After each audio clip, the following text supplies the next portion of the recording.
الحمدللہ والصلاة والسلام علی رسول اللہ۔ ذی الحج کے جو 13 دن ہے یہ بہت ہی افضل اور بہتر دن ہے، اور ان کے فضائل کے بارے میں ہم بات کر چکے ہیں۔ آج ہم اس بارے میں بات کریں گے کہ ذی الحج کے ان 13 دنوں میں ہمیں کون سے اعمال کرنے چاہیے۔ پہلے نمبر پہ انسان کو توبہ کرنا چاہیے، کیونکہ توبہ کامیابی کی پہلی سیڑھی ہے۔ اللہ تعالیٰ فرماتے ہیں وَتُوبُوا إِلَى اللَّهِ جَمِيعًا أَيُّهَا الْمُؤْمِنُونَ لَعَلَّكُمْ تُفْلِحُونَ۔ اے ایمان والو، آپ سب کے سب توبہ کریں تاکہ آپ کامیاب ہو جائیں۔ اور اس کے بعد انسان کا پختہ عزم ہونا چاہیے کہ وہ ان دنوں سے بھرپور فائدہ اٹھائے، اور صرف عزم کافی نہیں ہے بلکہ انسان اللہ تعالیٰ سے مدد مانگے اور کوشش کرے، کیونکہ جب انسان اللہ سے مدد مانگتا ہے اور کوشش کرتا ہے تو انسان کی کوشش کو اللہ تعالیٰ کبھی ضائع نہیں کرتے۔ وَالَّذِينَ جَاهَدُوا فِينَا لَنَهْدِيَنَّهُمْ سُبُلَنَا۔ اللہ تعالیٰ فرماتے ہیں کہ وہ لوگ جو ہمارے راستے کو تلاش کریں ہم انہیں ضرور سیدھے راستے پہ چلا دیتے ہیں۔ اور اس کے بعد انسان کو ہر ممکن کوشش کرنی چاہیے کہ گناہوں سے انسان دور رہے، کیونکہ گناہوں کی وجہ سے انسان کے نیک اعمال کا ذائقہ اور پاور کم ہو جاتا ہے،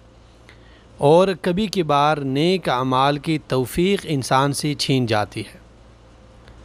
اور یہاں پہ ایک قاعدہ یہ بھی یاد رکھنا چاہیے کہ ہر وہ عمل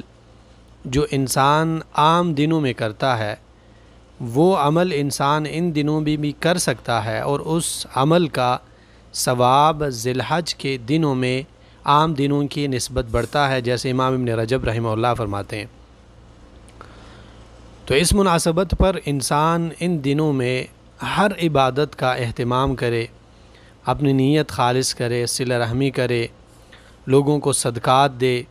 امر بالمعروف کرے، نہی عن المنکر کرے، جھوٹ بولنے سے اجتناب کرے، غیبت سے اجتناب کرے،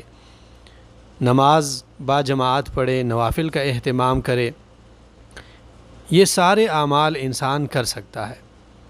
لیکن کچھ خاص اعمال ہے جن کی شریعت میں خاص تائید اور تاکید ہے ان دنوں میں، اور ان اعمال میں سے ہے تسبیح، تحمید، تکبیر اور تحلیل۔ اور ان سب کو اگر ملایا جائے تو ان کا مقصد بنتا ہے اللہ تعالیٰ کا ذکر۔ قرآن کریم میں اللہ تعالیٰ فرماتے ہیں کہ آپ اللہ تعالیٰ کا ذکر کریں ایام معلومات میں، اور ایام معلومات سے 11واں، 12واں اور 13واں دن مراد ہے۔ اور پہلے 10 دنوں کے بارے میں رسول اللہ صلی اللہ علیہ وسلم نے فرمایا ہے کہ ان میں آپ تسبیح، تحمید اور تحلیل یعنی سبحان اللہ، الحمدللہ، اللہ اکبر، اللہ تعالیٰ کا ذکر زیادہ سے زیادہ کیا کریں۔ اور ایک خاص عمل جو ان دنوں میں نہایت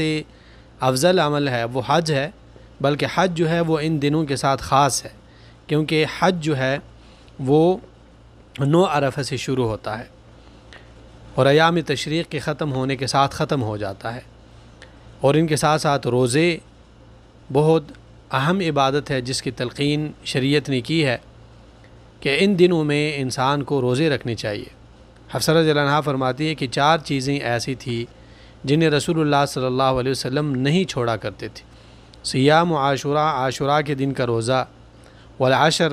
اور ذی الحج کے روزے یعنی 1 سے لے کے 9 تک، وثلاثۃ ایام من کل شہر اور ہر مہینے کی 3 روزے،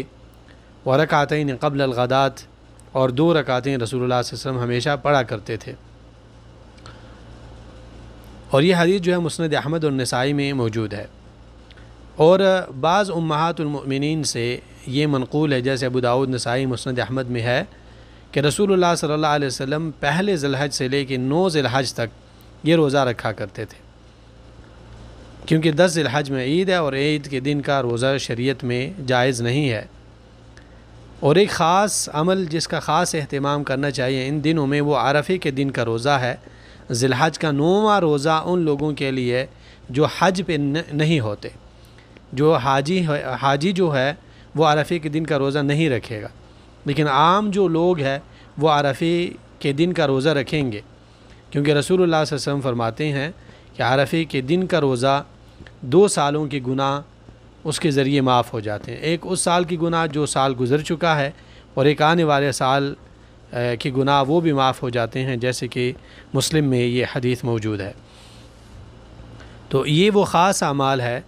جن کا ذکر شریعت میں موجود ہے، اور باقی جیسے میں نے کہا کہ انسان ہر عمل جو عام دنوں میں کر سکتا ہے، ان دنوں میں بھی وہ عمل کر سکتا ہے۔